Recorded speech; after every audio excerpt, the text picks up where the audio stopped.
विद्यार्थी मित्रांनो नमस्कार. एमपीएससी बूस्टर आपल्या चॅनलवरती सर्वांचं स्वागत आहे. तुम्ही जर चॅनलला नवीन असाल तर कृपया सबस्क्राईब करा, जेणेकरून येणारे व्हिडिओ तुमचे मिस होणार नाही, तुम्हाला लगेच पाहता येतील. मी सनी चव्हाण. माझी राज्यसेवा 2022मध्ये निवड झाली आहे. मला राज्यसेवा पूर्व अनेक वेळा पास व्हायचा अनुभव आहे. 5हून अधिक वेळा मी मुख्य परीक्षा दिली आहे. तसेच कंबाईन पूर्वसुद्धा मी 3हून अधिक वेळा पास झालो आहे. कंबाईन मुख्यचे मला अनुभव आहे. तर आज आपण बघणार आहोत की राज्यघटनेची संसद हा सगळ्यात महत्त्वाचा टॉपिक आहे. त्याच्यावर वारंवार क्वेश्चन येतात. संसद तो ट्रिकनी कसा लक्षात ठेवायचा आणि एकदम आयोगाचा जो सोर्स आहे त्यातूनच आपण हा व्हिडिओ बनवलेला आहे. अत्यंत गुणवत्तापूर्ण व्हिडिओ तुम्ही पूर्ण पहा. तसेच एक गोष्ट सांगतो की आपण राज्यसेवा व कंबाईनच्या दृष्टिकोनातून एक रिव्हिजन बॅच चालू केला. त्याच्यामध्ये राज्यघटना, भूगोल आणि इकॉनॉमी हे आपण आयोगाच्या एक्झामच्या दृष्टिकोनातून अत्यंत एक्झाम ओरिएंटेड पद्धतीनं त्याचं आपण रिव्हिजन घेत आहोत. त्याची रेकॉर्डिंग आपण टेलिग्राम ग्रुपवर उपलब्ध करून देत आहोत आणि तुम्ही बॅचला प्रवेश घेतल्यास ती तुम्हाला कितीही वेळा एक्झाम होईपर्यंत ऐकता येणार आहे. आणि आपण जे घेत आहोत ते तिथल्या तिथं रिव्हिजन पण करून घेत आहोत, म्हणजे लगेच तुम्ही ते लक्षात ठेवू शकता. फॅक्ट्स असतील, महत्त्वाच्या गोष्टी असतील तुमच्या लक्षात राहतील आणि एक्झाममध्ये तुमची उत्तर जास्तीत जास्त बरोबर येणार आहेत. भूगोल, इकॉनॉमी, राज्यघटना हे मार्क्स मिळवून देणारे विषय आहेत. तुमचा अभ्यास होत नसेल, दडपण येत असेल तर तुम्हाला ही बॅच अत्यंत महत्त्वपूर्ण आणि उपयोगी ठरणार आहे. तुम्ही जॉब करणारे असाल किंवा गृहिणी असाल किंवा नवीनच तुम्ही एमपीएससी तयारी करताय तर तुम्हाला सगळ्यांना उपयोगी ठरणार आहे. नोट्स कसे काढायचे ते समजणार आहे. हे रिव्हिजन बॅच म्हणजे माझ्या नोट्स आहेत त्याचं एक्सप्लेनेशन केलं आहे आणि याचा मला फायदा झाला आहे. माझा स्कोरही मोठ्या प्रमाणात वाढलेला आहे. तुम्ही अशा पद्धतीनंच नोट्स बनवू शकता, म्हणजे जेणेकरून तुम्हाला जास्त मार्क पडतील. तर तुम्ही हा व्हिडिओ पूर्ण पहा आणि तुम्हाला हा व्हिडिओ आवडल्यास आपल्या बॅचला तुम्ही ॲडमिशन घ्या. त्यासाठी डिटेल मी स्क्रीनवर शेअर केलेले आहेत. संसदेची जी कार्य आहेत ती कुठली कार्य आहेत आपण बघूया. संसद कायदेविषयक कार्य आहेत संसदेची, म्हणजे केंद्र सूची, राज्य सूचीतील जे विषय आहेत त्यातील केंद्राच्या सूचीवरती, समवर्ती सूचीवरती आणि काही परिस्थितीमध्ये राज्याच्या सूचीवरती संसद कायदे करू शकते. तर कोणत्या परिस्थितीत राज्य सूचीवर कायदे करते ते बघूया. हे महत्त्वाचं आहे. राज्य सूचीतील विषयावर कुठले कायदे संसद करू शकते. जेव्हा राज्यसभा असा ठराव संमत करते की या राज्यातल्या या विषयावरती कायदा करा, तेव्हा करू शकते. राष्ट्रीय आणीबाणी असताना करू शकते. 2 किंवा अधिक राज्यांनी संसदेला विनंती केल्यास करू शकते. आंतरराष्ट्रीय कराराच्या अंमलबजावणीसाठी करू शकते. आणि राज्यात राष्ट्रपती शासन लागू असते तेव्हा संसद राज्य सूचीतल्या विषयावर कायदे करू शकते. हे डिटेल्स आपण केंद्र राज्य संबंधात पाहिले आहे. अजून एकदा बघूया कुठल्या 5 विषयात राज्य सूचीतील विषयावर संसद कायदे करू शकते. पहिल्यांदा आहे जेव्हा राज्यसभेने तसा ठराव संमत केला. दुसऱ्यांदा आहे राष्ट्रीय आणीबाणी लागू असताना.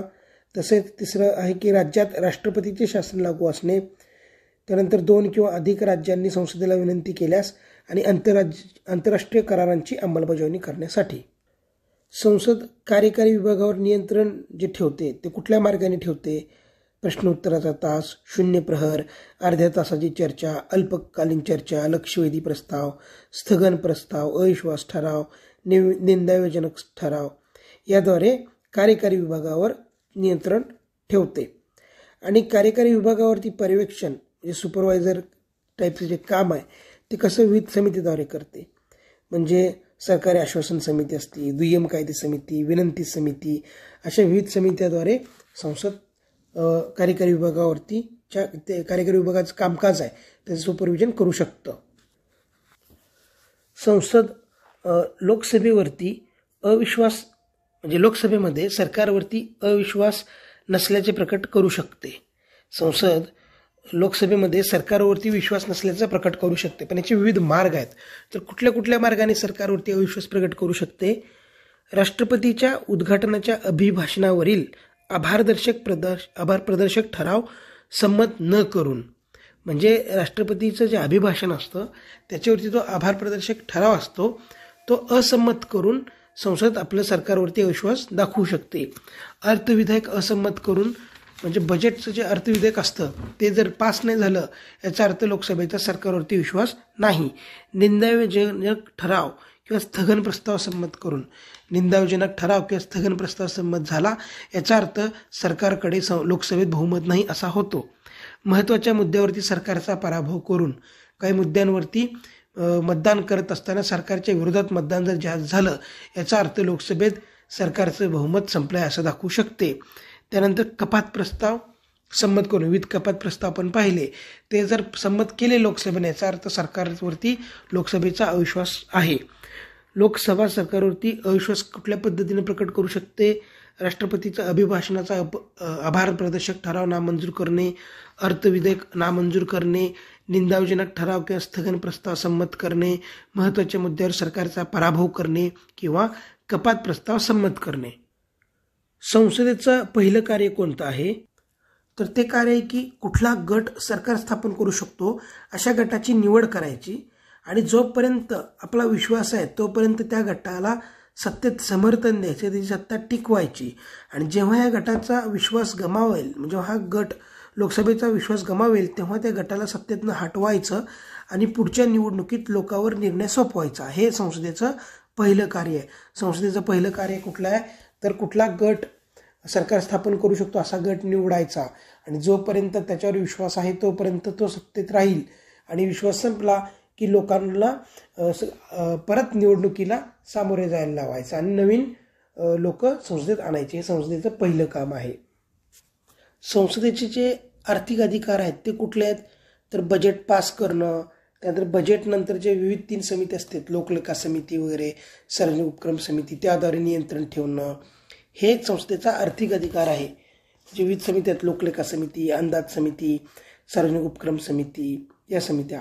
तसेच संसदेच्या मान्यतेशिवाय कर आकारता येत नाही किंवा खर्च करता येत नाही, ही झाले आर्थिक अधिकार.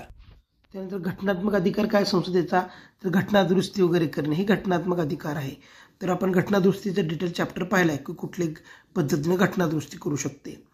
एक आहे साध्या बहुमतानं, दुसरा आहे विशेष बहुमतानं आणि तिसरा आहे विशेष बहुमतानं व निम्म्या राज्यांच्या संमतीनं. अशा 3 प्रकारे संसद घटना दुरुस्ती करू शकते. साधं बहुमत, विशेष बहुमत आणि संसदेचं विशेष बहुमत व राज्यांची संमती. आता ते एक लक्षात घ्या, कलम 368 अंतर्गत जर घटना दुरुस्ती म्हणलं, कलम 368, तर 2च प्रकारे असते. ती म्हणजे विशेष बहुमत व विशेष बहुमत प्लस राज्यांची संमती. 368 मध्ये 2 प्रकारचीच घटना दुरुस्ती आहे. संसदेचं विशेष बहुमत व संसदेचं विशेष बहुमत आणि राज्यांची संमती, असे 2 प्रकार 368 मध्ये येतात. आता संसदेची न्यायिक कार्य, ज्युडिशियल कार्य कुठले आहेत? तर राष्ट्रपतींवरती महाभियोग चालवणे, उपराष्ट्रपतींना पदच्युत करणे, सर्वोच्च न्यायालय, उच्च न्यायालयाचे न्यायाधीश, मुख्य निवडणूक आयुक्त, महालेखा परीक्षक यांना काढण्याची शिफारस राष्ट्रपतीला करणे. म्हणजे कुठले कुठले अधिकार आहेत? न्यायिक अधिकार. न्यायिकमध्ये येतं विविध लोकांना काढणं, जसं राष्ट्रपती, उपराष्ट्रपती, सर्वोच्च न्यायालयाचे न्यायाधीश, उच्च न्यायालयाचे न्यायाधीश, निवडणूक आयुक्त, महालेखा परीक्षक. आणि निवडणूक आयुक्त कुठले? मुख्य निवडणूक आयुक्त, महालेखा परीक्षक यांना काढणे. तसंच विशेष अधिकाराचं उल्लंघन केलं किंवा अवमान केला तर शिक्षा करणे, हे सुद्धा न्यायिक कार्यामध्ये संसदेच्या येतं. संसदेचे निवडणुकासंदर्भात अधिकार कुठले आहेत? निवडणुकासंदर्भात तर राष्ट्रपती, उपराष्ट्रपती, त्यानंतर संसद व राज्यातील विधिमंडळाचे सदस्य यांच्या निवडणुकाचे कायदे करण्याचा अधिकार संसदेला. म्हणजे कोणाकोणाची संसद कायदे करू शकते? राष्ट्रपतीच्या निवडणुका, उपराष्ट्रपतीच्या निवडणुका, संसदेतील खासदारांची निवडणूक, राज्यातील आमदारांच्या निवडणुका यासंबंधी संसद कायदे करू शकते. तर या बाबतीत संसदेनं राष्ट्रपती उपराष्ट्रपती निवडणूक कायदा 1952चा केला आहे. कसं लक्षात ठेवायचं? राष्ट्रपती आणि उपराष्ट्रपती ह्या 2 व्यक्ती आहेत म्हणून त्यांचा कायदा 52च्या शेवटी 2 आहे, 1952ला आला आहे. हे मुख्याला वगैरे क्वेश्चन विचारले त्याच्यावरती. राष्ट्रपती उपराष्ट्रपती यांचा कायदा 1952चा आहे, तो कायदा संसदेने केला आहे. त्यानंतर लोकप्रतिनिधी कायदे हे 2 आहेत. लोकप्रतिनिधी कायदे 1950 आणि लोकप्रतिनिधी कायदे 1951. याद्वारे विधानसभा आणि संसद यांच्या निवडणुकांचं नियमन होतं. म्हणजे विधिमंडळ आणि संसद यांच्या निवडणुकांचा संबंधित कायदा कुठला आहे? लोकप्रतिनिधी कायदा 1950, लोकप्रतिनिधी कायदा 1951. संसदेचे इतर अधिकार कुठले आहेत? तर संसद विचार विनिमय करणारी देशाची सर्वोच्च संस्था आहे. मग राष्ट्रीय आंतरराष्ट्रीय विषयावर चर्चा करणे, त्यानंतर राष्ट्रपतीनं घोषित केलेल्या ज्या 3 आणीबाणी आहेत त्यांना मान्यता देणे, आणीबाणींना मान्यता देणे सुद्धा संसदेचं काम आहे.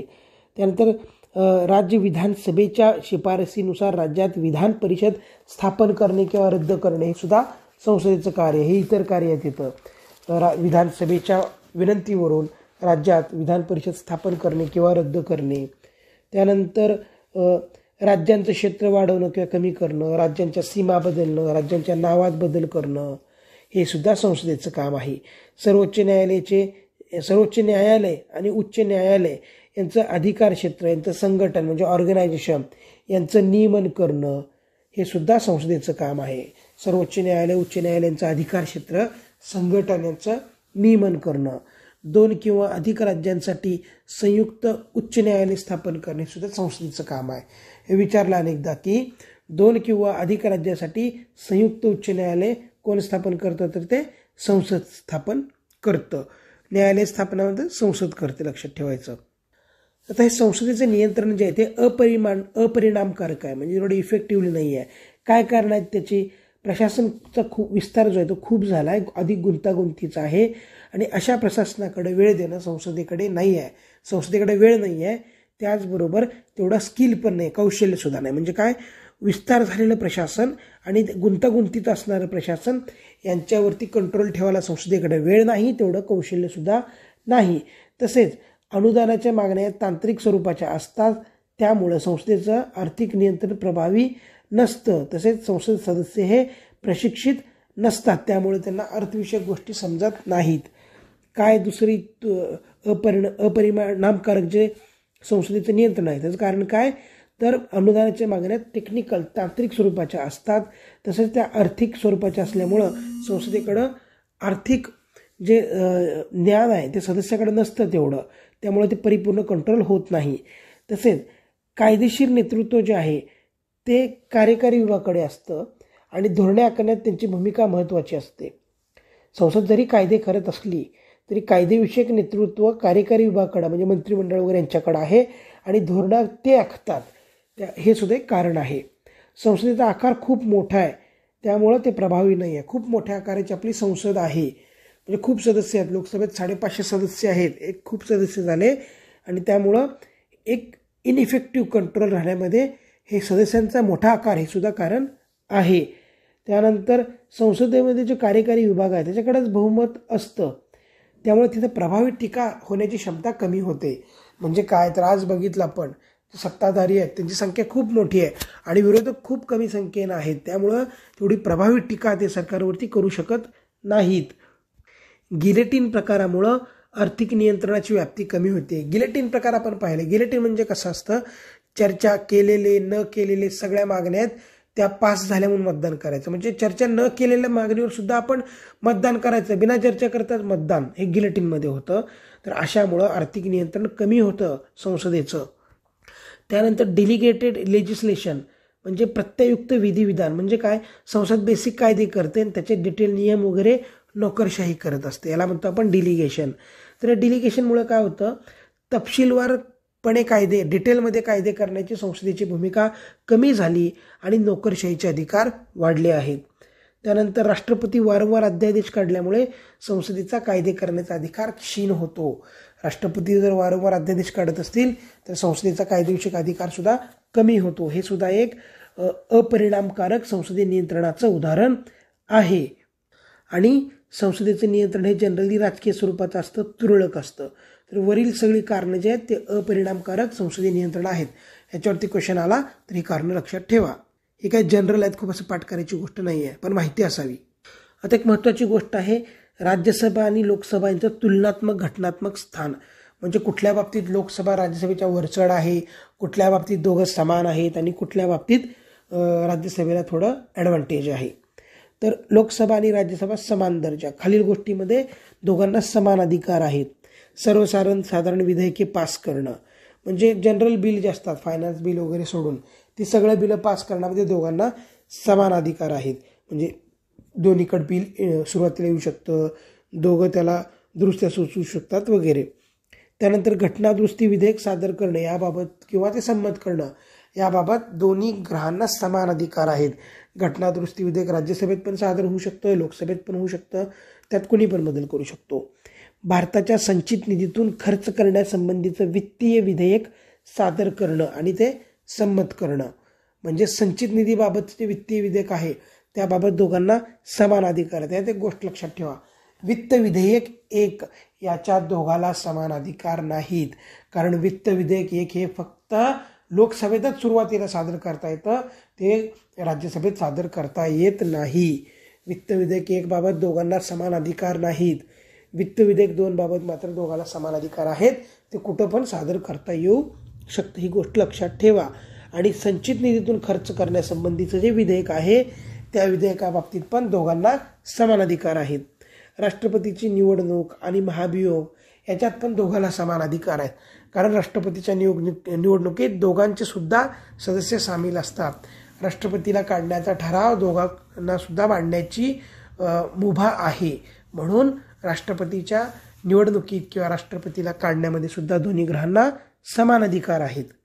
उपराष्ट्रपतीची निवडणूक व उपराष्ट्रपतीला काढणे यात दोन्ही सभागृह समाविष्ट असतात, तर इक्वल पॉवर आहे असं म्हणता येतं. परंतु यात एक गोष्ट आहे, उपसभापतीला काढण्याचा जो ठराव आहे तो सुरुवातीला बहुमतानं राज्यसभेत पास होतो आणि नंतर लोकसभेची साधी संमती असते, ही गोष्ट लक्षात ठेवा. त्यानंतर सर्वोच्च न्यायालय, उच्च न्यायालयाचे न्यायाधीश काढणे, मुख्य आयुक्त काढणे इलेक्शन कमिशनचा, कॅगला काढणे यासाठी सुद्धा दोन्ही ग्रहांना समान अधिकार आहेत. राष्ट्रपतीच्या अध्यादेशाला मंजुरी देणे यात पण दोघांना समान अधिकार आहेत. राष्ट्रपतीच्या आणीबाणीला संमती देणे यात सुद्धा समान अधिकार आहेत. पंतप्रधानासह मंत्र्यांची निवड करणे यात पण समान अधिकार आहेत. याचा अर्थ असा आहे, पंतप्रधान किंवा मंत्री कुठल्याही सभागृहातून येऊ शकतात, राज्यसभा किंवा लोकसभेतनं. वित्त आयोग, केंद्रीय लोकसेवा आयोग, नियंत्रक व महालेखा परीक्षक म्हणजे कॅग यांचे रिपोर्टवर विचार करणे, म्हणजे हे जे आत्ता आपण नावं घेतली यांचे जे रिपोर्ट्स येतात त्याच्यावर चर्चा करण्याचा अधिकार दोघांना आहे. कोण वित्त आयोग असतील, UPSC आहे, कॅगचे रिपोर्ट आहे, दोघांना समान अधिकार आहेत. त्यानंतर सर्वोच्च न्यायालय आणि UPSC यांच्या अधिकार क्षेत्राचा विस्तार करणे याबाबत पण दोघांना समान अधिकार आहेत. सुप्रीम कोर्ट आणि UPSC यांचे अधिकार क्षेत्र वाढवणे यात सुद्धा दोन्ही ग्रहांना समान अधिकार आहेत. आता हे झाले समान अधिकार असणाऱ्या गोष्टी. आता अशा गोष्टी कुठल्या की ज्याच्यात दोघांना समान अधिकार नाहीत. आता समान अधिकार कुठं नाहीत, ॲक्च्युली हे सगळ्या गोष्टी आपण आधीच बघितलेल्या आहेत, पण जर तुलनात्मक क्वेश्चन आला तर आपल्याला कळावं म्हणून हे अजून एकदा सांगतोय. लोकसभेच्या तुलनेत समान अधिकार कुठं नाही आहे, तर अर्थविधेयक फक्त लोकसभेत सादर करता येतं, राज्यसभेत सादर करता येत नाही. सादर म्हणजे इंट्रोडक्शन, पहिल्यांदा कुठे येतं, अर्थविधेयक फक्त लोकसभेत. त्यानंतर राज्यसभा अर्थविधेयकात दुरुस्ती करू शकत नाही किंवा त्याला असंमत करू शकत नाही, फक्त शिफारशी करू शकते की हे आम्ही बदल सुचवतो, शिफारशी करू शकते आणि 14 दिवसात परत पाठवू शकते. त्यानंतर लोकसभा राज्यसभेच्या या शिफारसी स्वीकारू शकते किंवा नाकारू शकते. तर ही गोष्ट आहे अर्थविधेयकासंदर्भात. त्यानंतर जे 110 मधल्या तरतुदी असलेलं काही वित्त विधेयक जे असतं, जसं वित्त विधेयक 1 आपण पाहिलं, वित्त विधेयक 1 जे आहे ते फक्त लोकसभेतच सुरुवातीला सादर करता येतं, राज्यसभेत सादर करता येत नाही. त्यानंतर एखादं विधेयक अर्थविधेयक आहे का नाही हे ठरवायचा अधिकार लोकसभेच्या सभापतीला आहे, त्यात राज्यसभेला कुठलं स्थान नाही. म्हणजे मनी बिल आहे का नाही ठरवणे हा अधिकार लोकसभेच्या सभापतीला आहे, हे एक दोघांमध्ये फरक आहे. त्यानंतर दोन्ही सभागृहाची संयुक्त बैठक असते तेव्हा अध्यक्ष लोकसभेचे असतात, राज्यसभेचे अध्यक्ष नसतात, हा पण दोघांमध्ये एक फरक आहे. त्यानंतर लोकसभेच्या जी काही संख्या आहे ती जास्त आहे, त्यामुळे संयुक्त मिटिंगमध्ये लोकसभाच वरचढ ठरते. त्यानंतर राज्यसभा बजेटच्या बाबतीत सुद्धा फक्त चर्चा करू शकते, राज्यसभा अनुदानाच्या मागणीवर मतदान करू शकत नाही. ह्या सगळ्या गोष्टी आपण आधीच बघितलेल्या आहेत. अजून एक महत्त्वाची गोष्ट आहे, राष्ट्रीय आणीबाणी समाप्त करायचा ठराव फक्त लोकसभेतच संमत होऊ शकतो, राज्यसभेला काही अधिकार नाहीत. म्हणजे 352 नुसार राष्ट्रीय आणीबाणी आहे, तर ती आणीबाणी संपवण्याचा ठराव फक्त लोकसभेमध्ये मांडू शकतो आपण, राज्यसभेला या बाबतीत कुठलाही अधिकार नाही. अविश्वास ठरावाद्वारे मंत्रिमंडळाला काढणे हा अधिकारी फक्त लोकसभेला आहे, यात राज्यसभेला अधिकार नाही. म्हणजे मंत्रिमंडळावर अविश्वास ठराव आणणे हा अधिकार लोकसभेचा आहे. आता पुढचा मुद्दा आहे की राज्यसभेचे विशेष अधिकार, म्हणजे असे अधिकार जे फक्त राज्यसभेला आहेत. राज्यसभा राष्ट्रीयदृष्ट्या महत्त्वाचे जे विषय आहेत ते जरी राज्यसूचीतले असले तरी त्याच्यावर कायदे करण्याचा अधिकार राज्यसभा लोकसभेला देऊ शकते. म्हणजे काय, राज्यसभा राष्ट्रीयदृष्ट्या महत्त्वाचे असणारे राज्यसूचीतील विषय यांच्यावर कायदे करण्याचा अधिकार लोकसभेला देऊ शकते. म्हणजे राज्यसूचीतला विषय आहे ज्याच्यावर फक्त राज्य कायदा करू शकतं, परंतु तो जर विषय राष्ट्रीयदृष्ट्या महत्त्वाचा असला तर राज्यसभा त्याच्यावर कायदे करण्याचा अधिकार लोकसभेला देऊ शकते. हे कलम 249 नुसार आहे. 249 नुसार राष्ट्रीयदृष्ट्या महत्त्वाचा जो विषय आहे त्याच्यावर कायदा करायचा अधिकार राज्यसभा लोकसभेला देऊ शकते, कलम 249. त्यानंतर केंद्र आणि राज्य यांच्यासाठी समान असलेली नवीन अखिल भारतीय सेवा निर्माण करण्याचा अधिकार राज्यसभा लोकसभेला देऊ शकते. म्हणजे काय, नवीन अखिल भारतीय सेवा स्टेट आणि राज्यांसाठी असणारी अखिल भारतीय सेवा निर्माण करण्याचा अधिकार राज्यसभा लोकसभेला देऊ शकते कलम 312नुसार. कलम 312नुसार राज्यसभा काय करते, ऑल इंडिया सर्व्हिस जी आहे ती निर्माण करण्याचा अधिकार देऊ शकते. एक महत्त्वाची गोष्ट सांगतो जी जुन्या लक्ष्मीकांतमध्ये नाही आहे. जर समजा राष्ट्रपतींनी आणीबाणी जाहीर केली, भले ती राष्ट्रीय आणीबाणी असेल किंवा राष्ट्रपती राजवट असेल किंवा आर्थिक आणीबाणी असेल, आणीबाणी जाहीर केली आणि त्यावेळेस जर लोकसभा अस्तित्वात नसेल, विसर्जित झाले असेल किंवा लोकसभा आणीबाणी जाहीर केल्यानंतर काही दिवसात विसर्जित झाली असेल, तर अशा वेळेस राज्यसभा जी आहे ना तिने जर या आणीबाणीला मान्यता दिली तरीसुद्धा ती आणीबाणीला अप्रूव्हल मिळालं असं समजतात. अजून एकदा सांगतो, जेव्हा राष्ट्रपती कुठल्याही प्रकारची आणीबाणी जाहीर करतात आणि तेव्हा लोकसभा विसर्जित झाली असेल किंवा आधीच विसर्जित झाली असेल, तर जर राज्यसभेने अशा आणीबाणीला मान्यता दिली तर ते आणीबाणीला अप्रूव्हल आहे असं समजलं जातं. हा सुद्धा राज्यसभेचा एक वेगळा अधिकार आहे. त्याचबरोबर उपराष्ट्रपतीला काढण्याची प्रक्रियासुद्धा राज्यसभेतच स्टार्ट होते. तर ही आपण राज्यसभेची स्पेशल पॉवर आहे असं म्हणू शकतो. मग राज्यसभेची गरज काय, राज्यसभेची गरज काय, काही बाबतीत राज्यसभेला कमी अधिकार आहेत. तर गरज अशासाठी आहे की लोकसभेने घाईघाईनं निष्काळजीपणे जर काही कायदे बनवले तर त्या कायद्यावर नियंत्रण करण्यासाठी राज्यसभेची गरज आहे.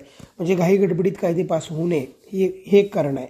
त्यानंतर राज्यसभेद्वारे काही लोक जे निवडणूक लढवू शकत नाहीत असे अग्रगण्य तज्ज्ञ लोक आहेत, त्यांना प्रतिनिधित्व मिळू शकतं. अशा 12 लोकांना राष्ट्रपती राज्यसभेत पाठवू शकतात. काल सुधा मूर्तींना राष्ट्रपतींनी राज्यसभेवर निवडलं आहे. तर हे एक राज्यसभेची उपयुक्तता आहे की निवडणूक न लढवणाऱ्या तज्ज्ञ लोकांना, अग्रगण्य लोकांना नामनिर्देशित करू शकते.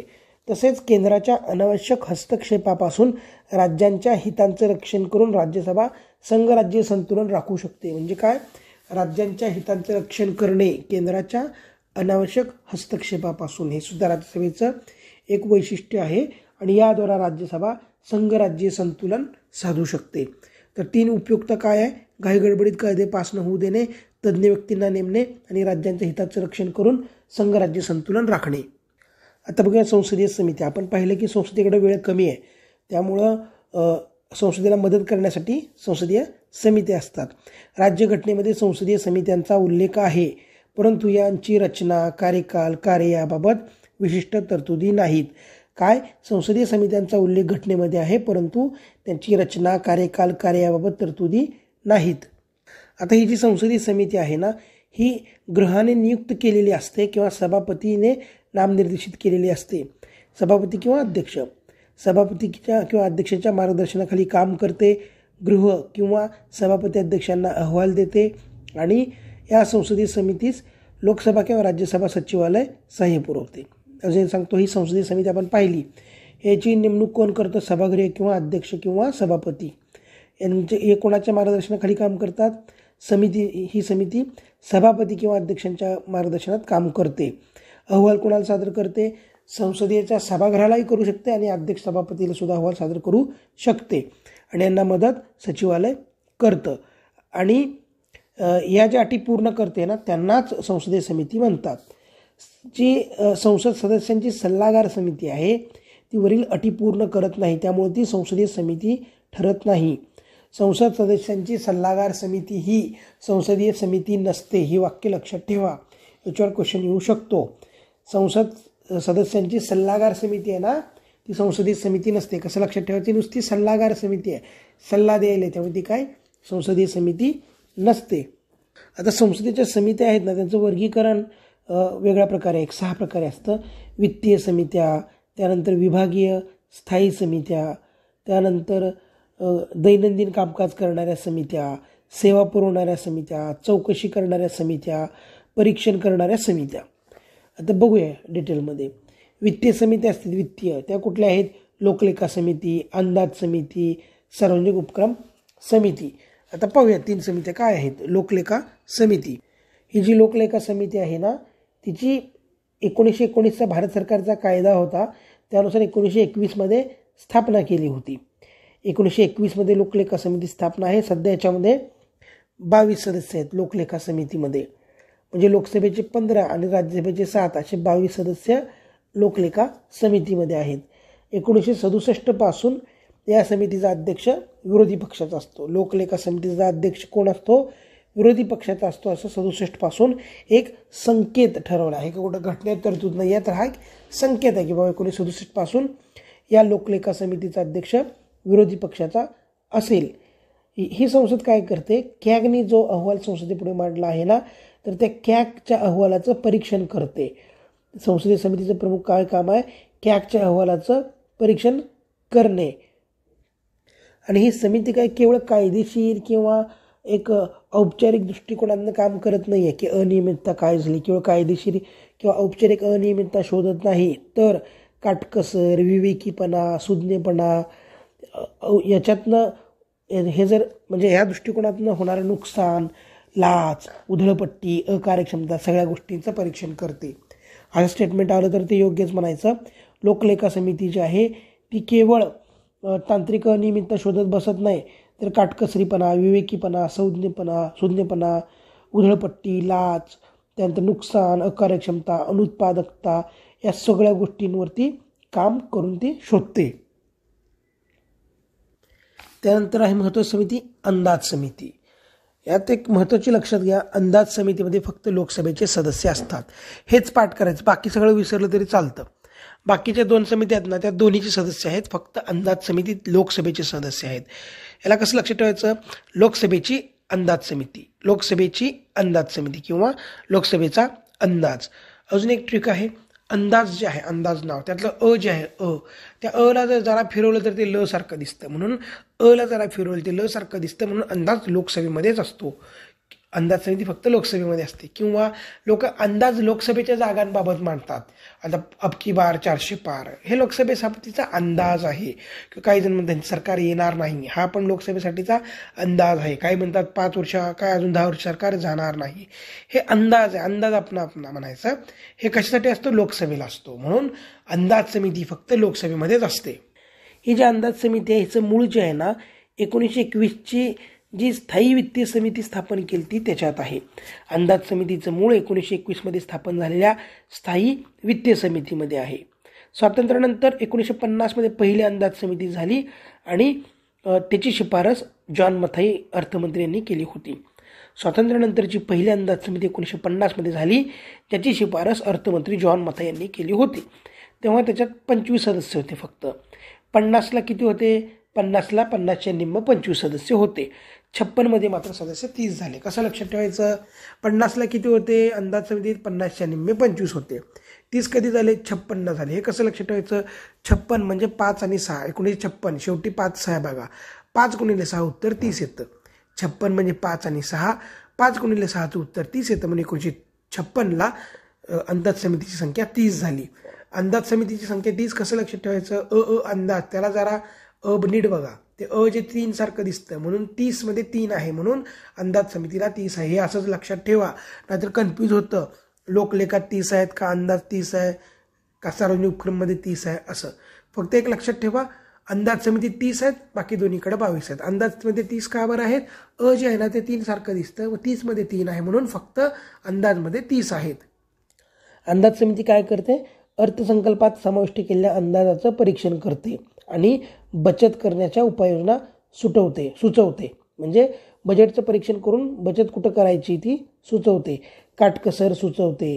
आणि ही प्रशासनात कार्यक्षमता आणण्यासाठी पर्यायी धोरणसुद्धा सुचवू शकते. अंदाज समिती प्रशासनात कार्यक्षमता आणण्यासाठी पर्यायी धोरणसुद्धा सुचवू शकते. मात्र संसदेच्या धोरणाबाबत प्रश्न उपस्थित करू शकत नाही. त्यानंतर या समितीला कॅगसारखी लोकांची मदत नसते. अंदाज समितीला काही कॅगची मदत नसते.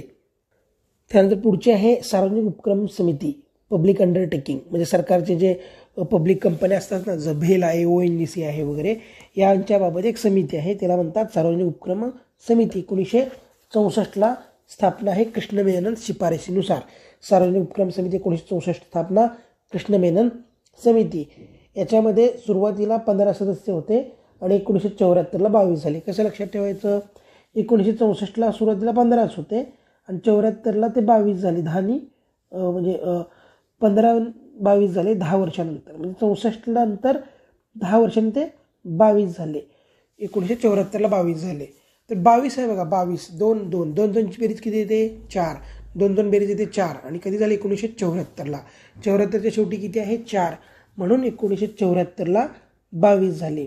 आणि सुरुवातीला फक्त 64मध्ये ते 15च होते. लोकसभेचे 10 आणि राज्यसभेचे 5 होते. आता किती आहेत 22 आहेत. लोकसभेचे 15, राज्यसभेचे 7. 64ला फक्त 15 होते, लोकसभेचे 10, राज्यसभेचे 5. 64ला किती होते, लोकसभा 10, राज्यसभा 5. आता किती आहेत 22 आहेत. 15 अधिक 7 असे 22 आहेत. ही आहे सार्वजनिक उपक्रम समिती. आणि ही काय करते, कॅगनं ह्या सार्वजनिक उपक्रमाबाबतचे जे रिपोर्ट दिलेत कॅगनी, त्या रिपोर्टचा अभ्यास करणे. कॅगचे जे रिपोर्ट आहेत सार्वजनिक उपक्रमाबाबतचे त्याचा ते अभ्यास करणे. नंतर त्यांचं उपक्रमाचं जे काम आहे ते व्यवस्थितपणे चालव करणे ते बघणे. आज साधारणतः हे काम सार्वजनिक उपक्रम समिती करते. त्यानंतर पुढे आहे विभागीय स्थायी समित्या. म्हणजे स्थायी समिती ज्या आहेत विभागीय स्थायी समिती, त्याच्यावर क्वेश्चन आलेला आहे. 1993ला यांची सुरुवात झाली. विभागीय स्थायी समित्यांची सुरुवातीला त्या 17 होत्या. 93ला 17 होत्या. 2004ला अजून 7 वाढल्या आणि आता 24 झाली आहे. महत्त्वाचे फॅक्ट लक्षात ठेवा, विभागीय स्थायी समित्यांची संख्या किती आहे 24, म्हणजे किती 2 डझन विभागीय स्थायी समित्या आहेत. सुरुवात कधी 1993ला विभागीय स्थायी समिती सुरुवात 1993, तेव्हा 17 होत्या फक्त आणि 4ला वाढून त्या 24 झालेल्या आहेत.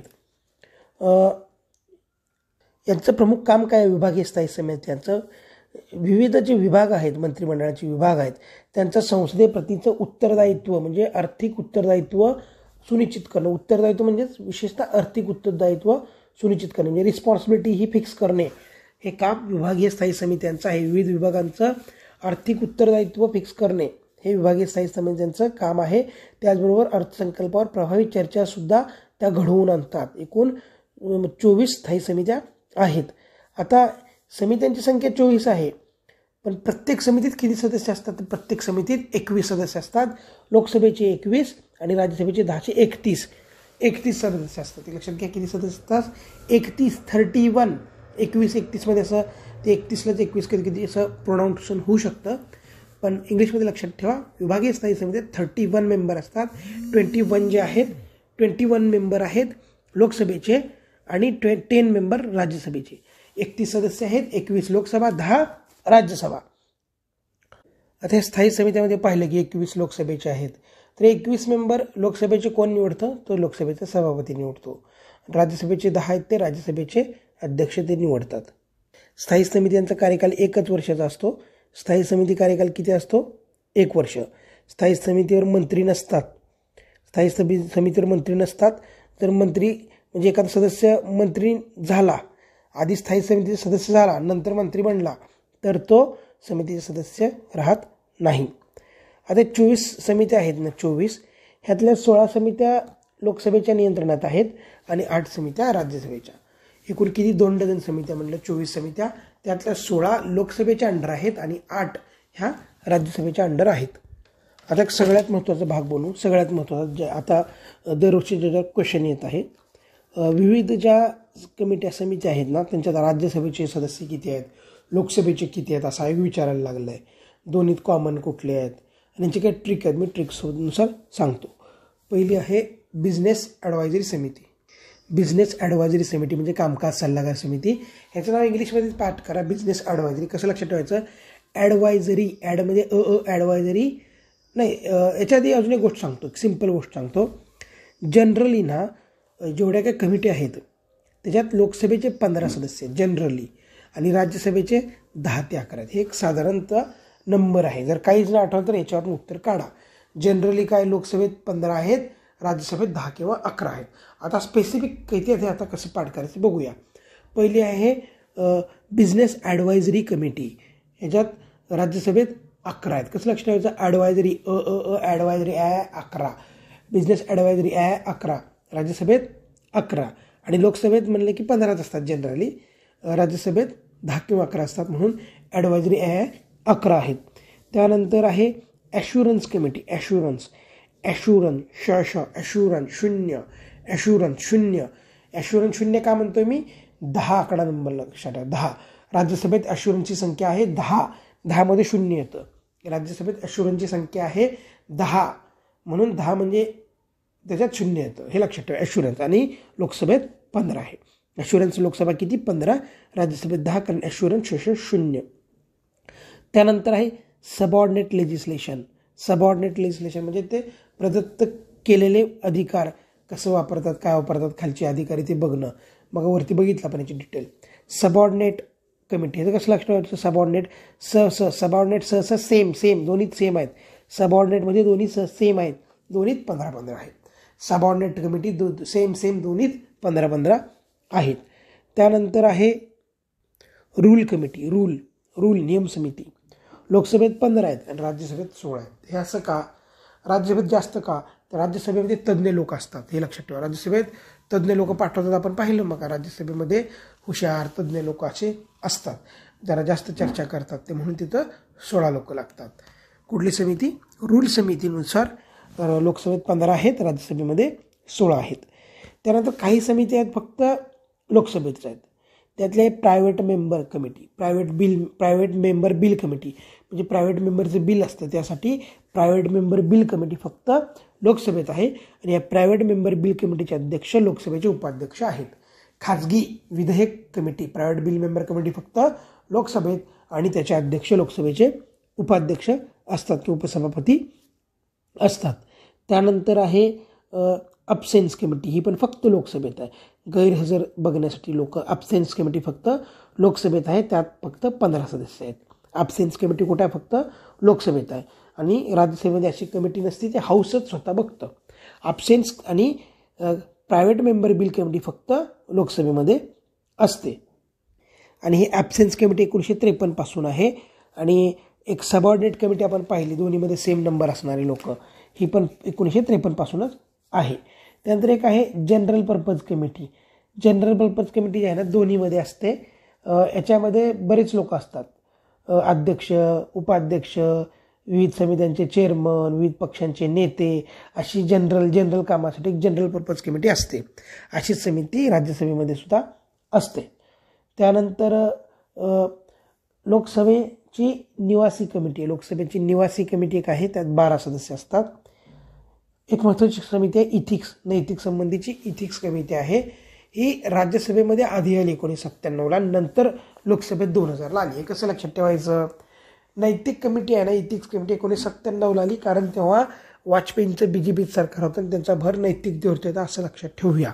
97ला आलेली आहे राज्यसभेत. आणि राज्यसभेत जरा तज्ज्ञ लोक असतात, विचारी लोक असतात, म्हणून इथिक्स कमिटी पहिल्यांदा राज्यसभेत 97ला, तेव्हा BJPचं गव्हर्नमेंट होतं तेव्हा. लक्षात का ठेवायचं, कसं ठेवायचं, ह्यासाठी मी तो BJP गव्हर्नमेंटचा उल्लेख केलेला आहे. कारण 95च्या पुढं साधारणतः पुढचे काही वर्ष BJPचंच गव्हर्नमेंट होतं, असं लक्षात ठेवा. म्हणून 97ला नैतिकतेसंबंधीची पहिल्यांदा राज्यसभेत ती कमिटी आली, इथिक्स कमिटी. आणि लोकसभेमध्ये 2000ला आली आहे.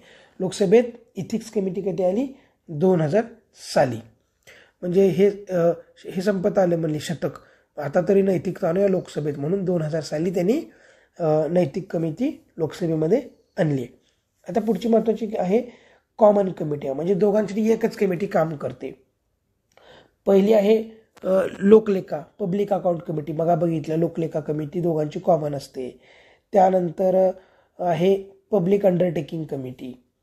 पब्लिक अंडरटेकिंग कमिटी पण दोघांसाठी कॉमनच असते. यात लक्षात ठेवा. मग बघितलं अंदाज समिती आहे, लोकसभेचा अंदाज हा फक्त लोकसभेचीच असते, बाकी इतर सदस्य नसतात अंदाज समिती राज्यसभेचे वगैरे, फक्त लोकसभेचे सदस्य असतात. आणि पब्लिक म्हणजे लोकलेखा कमिटी आणि public undertaking committee. Public undertaking committee जी आहे ती कमिटी याच्यामध्ये दोघांचे सदस्य असतात. आणि सार्वजनिक उपक्रम समिती यात पण दोघांचे सदस्य असतात. आणि संख्यांची 22 आहे. आपण पाठ एकच करा, अंदाज समितीची संख्या 30 आहे आणि जे बाकी 2 सदस्य कमिटी आहे त्यांची संख्या 22 आहे. त्यानंतर कॉमन कमिटी कुठल्या अजून SC/ST साठीची कमिटी, शेड्यूल कास्ट शेड्यूल ट्राईबसाठीची कमिटी. ही का बरं कॉमन आहे? SC/ST 2 घटक आहेत बघा, दोघे एकत्र आले म्हणून त्यांच्यासाठी common committee. SC/ST committee common असते.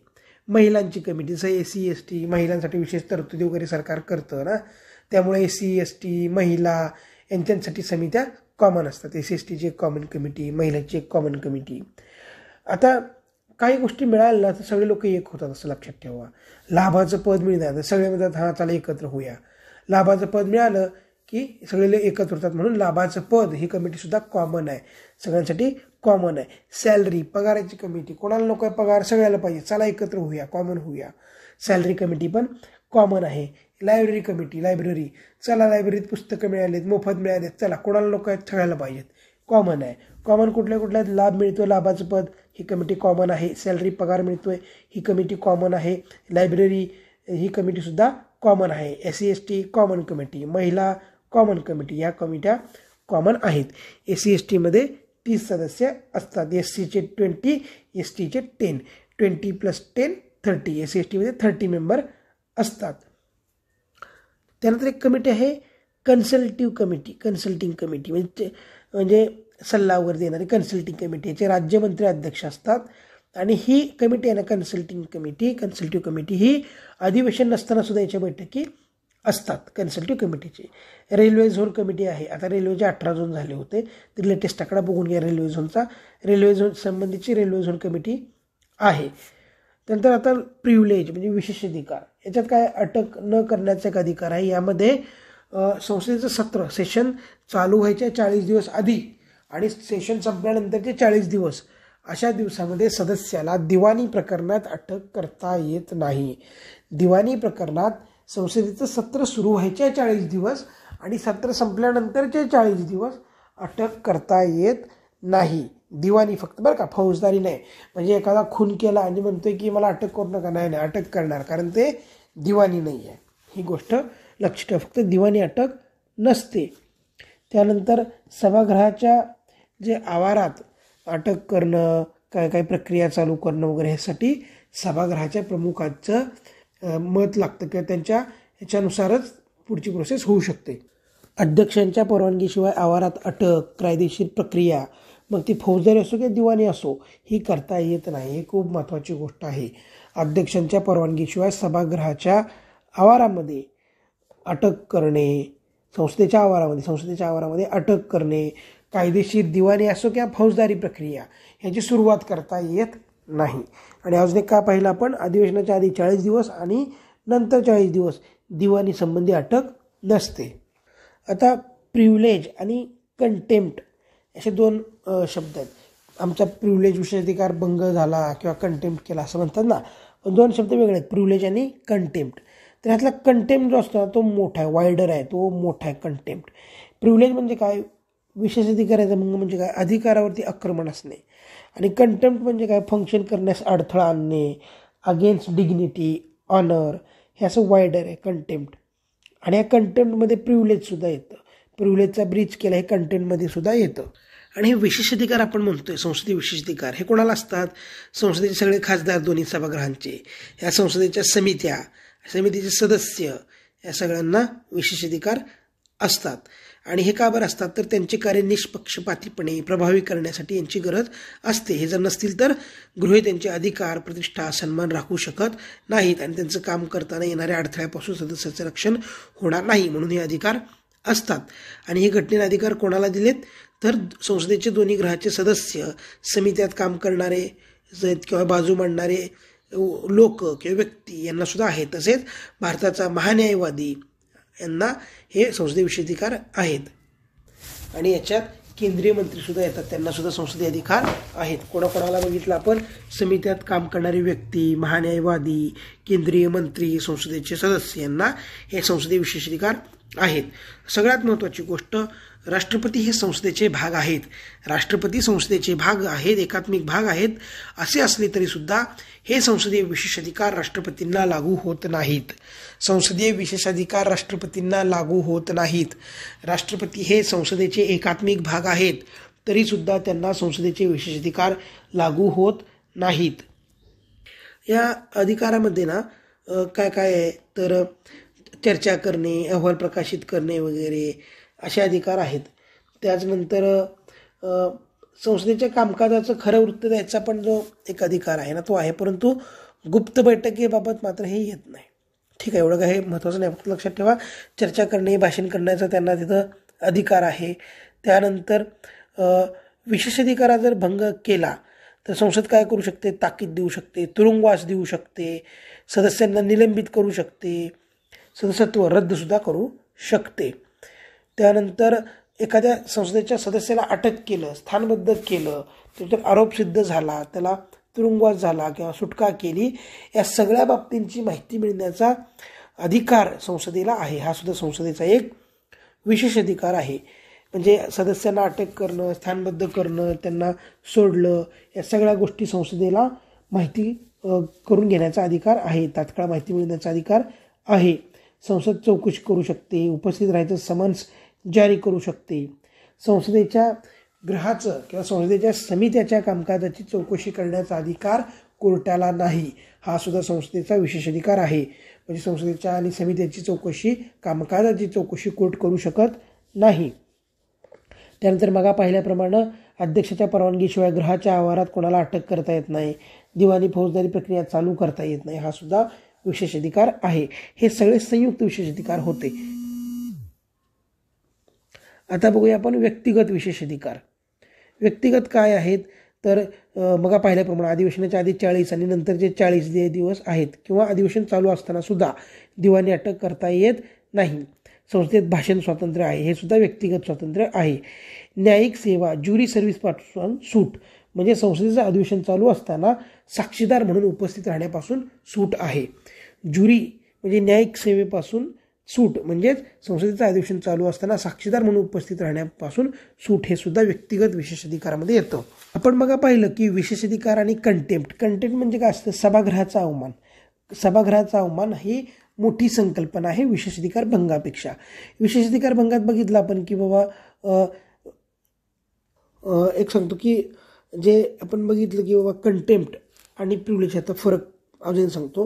प्रिव्हिलेज म्हणजे विशेष अधिकार म्हणजे काय, जर कुठलाही इंडिव्हिज्युअल किंवा अथॉरिटी यांनी प्रिव्हिलेजवरती आक्रमण केलं, म्हणजे मेंबरच्या असू द्या किंवा सभागृहाच्या असू द्या, तर त्याला म्हणतात की विशेष अधिकाराचा भंग करणं. म्हणजे व्यक्ती किंवा अधिकारी कोणीही सदस्यांच्या किंवा ग्रहाच्या याच्यावरती विशेष अधिकारावरती आक्रमण केलं त्याला विशेष अधिकाराचा भंग म्हणतात. म्हणजे ते सारखे शब्द येत असल्यामुळे थोडंसं अडखळतोय मी, पण लक्षात ठेवा विशेष अधिकार आणि कंटेम्प्ट हा फरक माहिती असणं गरजेचं आहे. कंटेम्प्ट, आता सभागृहाचा अवमान म्हणजे काय, तर सभागृहाला कार्य करण्यास अडथळे निर्माण करणे, सभागृहाला त्याच्या मेंबर्सला किंवा अधिकाऱ्यांना, आणि सभागृहाची डिग्निटी, अथॉरिटी, ऑनर याच्या विरुद्ध काम करणे किंवा याच्यावर आक्रमण करणे याला म्हणतात सभागृहाचा अवमान, कंटेम्प्ट. आणि कंटेम्प्ट ही मोठी टर्म आहे. आता एक लक्षात ठेवा, विशेष अधिकाराचा भंग केला ना विशेष अधिकाराचा, तर तो अवमानामध्ये पण येतो. म्हणजे अवमान ही मोठी संकल्पना पाहिला आपण. विशेष अधिकार भंग केला तर अवमान केला म्हणून पण येतं, किंवा एखाद्याला अवमान केला आणि त्याला विशेष अधिकाराचा भंग हे जर कारण असेल तर अवमानामध्ये विशेष अधिकार सुद्धा येतो. पण कधी कधी अवमान हा वेगळ्या प्रकारे सुद्धा होतो. विशेष अधिकाराचा भंग न करता सुद्धा अवमान केला जातो.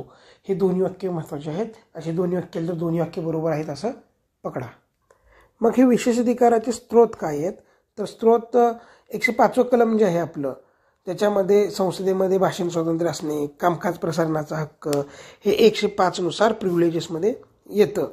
त्यानंतर इतर जे आहेत विशेष अधिकार, ते काय होतं, सुरुवातीला असं वाक्य होतं, ब्रिटिशच्या कॉमन हाऊसप्रमाणे घटना स्वीकारल्यापासून जोपर्यंत संसद कायदा करत नाही तोपर्यंत ते तसेच राहतील. म्हणजे अजून एक सांगतो, 105 कलमात फक्त 2च होतं, भाषण स्वातंत्र्य आणि संसदेचे कामकाजचा अहवाल प्रसिद्ध करण्याचा हक्क, असे 2च विशेष अधिकार होते.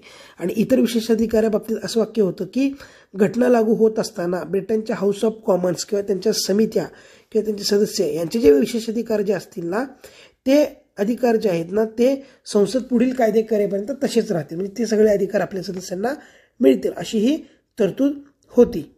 परंतु 44व्या घटनादुरुस्तीने काय केलं, त्याने असं टाकलं की सध्या 1978 काय केलं की सध्या हा कायदा लागू होताना आपल्या संसदेचे सदस्य समित्या ह्यांचे जे विशेषाधिकार आहेत ते आता जे आहेत ते पुढे संसद कायदा करेल तोपर्यंत तसेच राहतील. म्हणजे काय केलं, 44व्या दुरुस्तीनुसार ब्रिटनचा हाऊस ऑफ कॉमन्स हा शब्द काढून टाकला. त्याच्याऐवजी म्हणलं की सध्या आपल्या संसदेचे सदस्य समित्यांचे जे विशेषाधिकार आहेत ते तसेच पुढे चालू राहतील.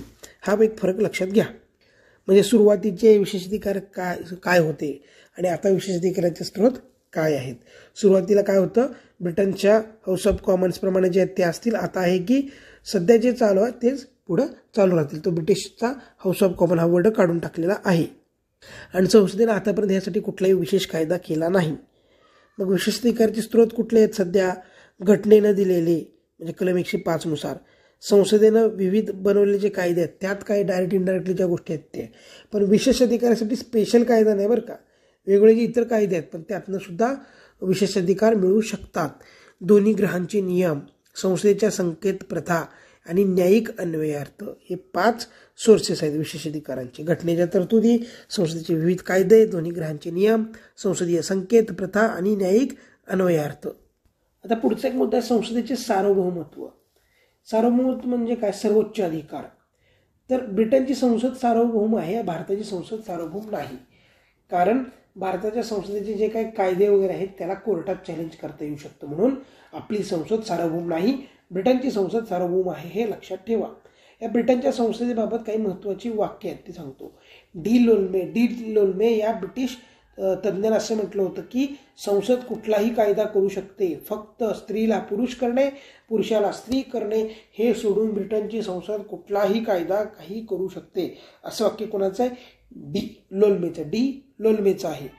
त्यानंतर ब्रिटनचा अजून एक गोष्ट फरक आहे ब्रिटनचा आणि आपल्यामध्ये, त्यांची जी संसद आहे ती सामान्य कायद्याच्या प्रक्रियेप्रमाणेच घटनात्मक कायदे करू शकते. म्हणजे ब्रिटनचे सामान्य कायदे आणि घटना तयार करणे किंवा बदल करण्याचे अधिकार यात कुठलाही फरक नाही. आपल्याला कसं घटना दुरुस्ती करायचं म्हणतं काही ठिकाणी विशेष तरतुदी आहेत, विशेष बहुमत पाहिजे, राज्याची संमती पाहिजे. ब्रिटनमध्ये असं काहीच नाही. सामान्य कायदे आणि घटनासंबंधीचे कायदे सेम प्रक्रियेनंच करतात. त्यानंतर ब्रिटन म्हणजे न्यायिक पुनर्वलोकनाची पद्धत नाही. ब्रिटन त्यांच्या संसदेचे कायदे घटनाबाह्य ठरवू शकत नाही, मात्र आपली सर्वोच्च न्यायालय मात्र आपल्या संसदेचे कायदे घटनाबाह्य ठरवू शकते. भारताचे संसदेचे सार्वभौमत्व आहे, त्याच्यावर मर्यादे घालणारे घटक कुठले आहेत, लिमिटेशन काय आहेत सार्वभौमत्वाचे. तर घटनेचे लिखित स्वरूप म्हणजे आपली जी घटना जी आहे ती लिखित आहे आणि तो देशाचा मूलभूत कायदा आहे आणि संसदेने यानुसार जे कायद्यानुसार जे मर्यादा घातली संसदेवरती त्यातच संसदेनं काम केले पाहिजे.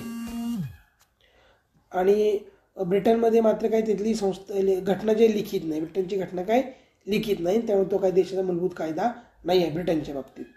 त्यानंतर अजून एक लिमिटेशन काय संसदेवरती, तर संघराज्य प्रणालीचं सरकार आहे, केंद्र राज्यात घटनात्मक अधिकार विभागलेले आहेत, त्यामुळं त्यांनी त्यांच्याच मर्यादेत काम करायचं. म्हणजे संसदेनं फक्त केंद्राच्या अधिकारातच काम करायचं आहे, राज्यांच्या अधिकारात फार ढवळाढवळ करू शकत नाही. हे एक संसदेवरचं लिमिटेशन आहे. आणि काही 5 प्रकारच्या परिस्थितीत संसद राज्यात कायदे करू शकते, आपण मागा पाहिलं. न्यायालयीन पुनर्वलोकनाची पद्धत, स्वतंत्र न्यायालय, न्यायालयीन पुनर्वलोकन हे सुद्धा संसदेच्या सर्वश्रेष्ठतेवरती बाधा आणतं. मूलभूत हक्काची तरतूद, त्यानंतर मूलभूत हक्कावर काही बंधने घालणारा किंवा ते कमी करणारा वगैरे कायदा आहे त्याच्यावरती न्यायालय हे मर्यादा आणू शकतं, म्हणजे त्याला घटनाबाह्य ठरवू शकतं. ब्रिटनमध्ये मात्र मूलभूत हक्कच सांगितले नाहीत न्यायालयामार्फत लागू करणारे. आणि ब्रिटनच्या संसदेनं नागरिकाच्या मूलभूत हक्कासंबंधीचा कोणताही कायदा केला नाही. हा एक आपला ब्रिटन आणि आपल्यात फरक आहे.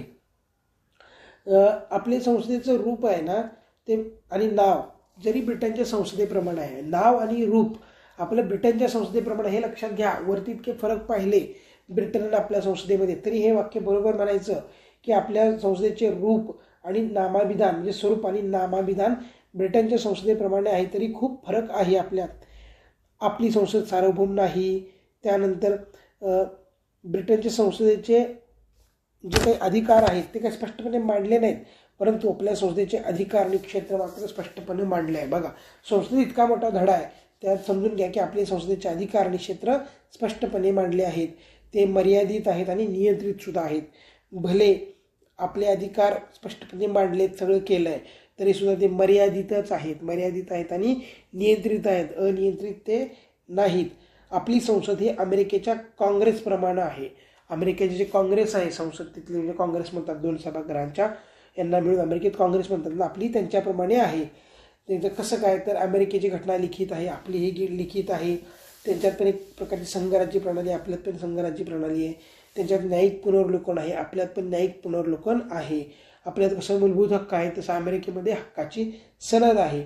त्यामुळं आपली अमेरिकेची घटना बऱ्यापैकी जवळपास सारखी असते असं म्हणू शकतो. पण ब्रिटनच्यात आपल्यात फरक आहेत. आता संसदेबाबतचे काही महत्त्वाचे कलम आणि संसदेच्या महत्त्वाच्या राज्यांच्या जागा